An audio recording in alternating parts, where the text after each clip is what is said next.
Kerajaan Ardana yang terlupakan. Di sebuah benua yang tersembunyi dari peta dunia, berdiri sebuah kerajaan megah bernama Ardana.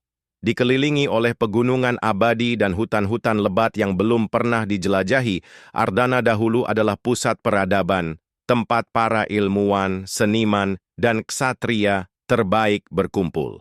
Namun sejarah mencatat bahwa kerajaan Ardana tiba-tiba menghilang dari peredaran dunia lebih dari 500 tahun yang lalu, seolah ditelan bumi. Bagian 1.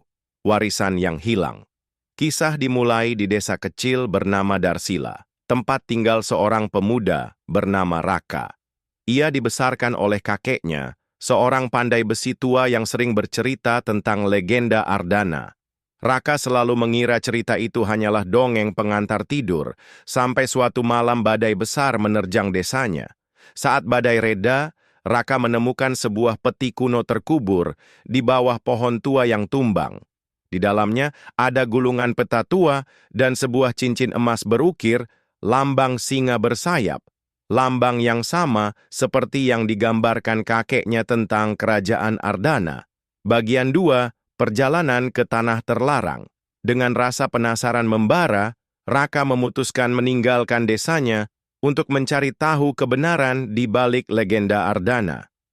Ia bergabung dengan seorang tabib muda bernama Sarya dan seorang mantan prajurit bayaran, Danu, yang tahu banyak tentang wilayah terlarang. Perjalanan mereka penuh bahaya.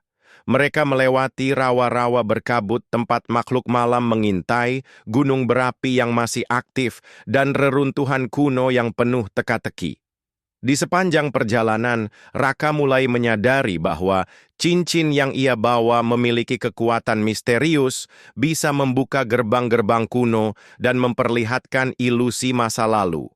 Bagian 3. Kebangkitan Ardana. Setelah berbulan-bulan mencari, mereka tiba di jantung benua. Lembah tersembunyi tempat Ardana berdiri dalam kemegahannya, namun kini dalam kondisi hancur, tertutup akar-akar dan kabut. Namun di bawah tanah, mereka menemukan sebuah kota bawah tanah yang masih hidup, tempat para keturunan bangsawan Ardana tinggal dalam persembunyian, menjaga rahasia kerajaan. Disinilah Raka mengetahui kebenaran. Ia adalah keturunan langsung dari raja terakhir Ardana yang menghilangkan kerajaan dari peta dunia demi menyelamatkannya dari kutukan yang dilancarkan oleh penyihir pemberontak. Kini, dengan cincin warisan dan pengetahuan yang telah dikumpulkan, Raka menjadi harapan untuk membangkitkan kembali Ardana.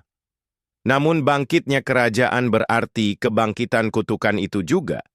Raka dan teman-temannya harus menghadapi kekuatan gelap lama, termasuk penyihir bayangan bernama Asfal yang bangkit untuk menuntut balas. Bagian 4. Pertempuran terakhir. Pertempuran besar terjadi antara cahaya dan kegelapan, masa lalu dan masa depan. Dengan bantuan para penjaga kuno dan setelah mengorbankan banyak hal, Raka berhasil mengalahkan Asfal. Namun kemenangan itu tak datang tanpa harga. Danu gugur di medan perang dan lembah Ardana hancur selamanya.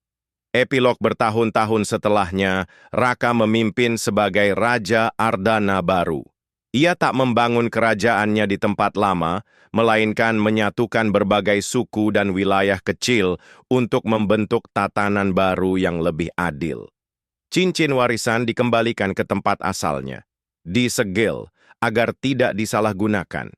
Dan di balik kabut sejarah, Ardana hidup kembali.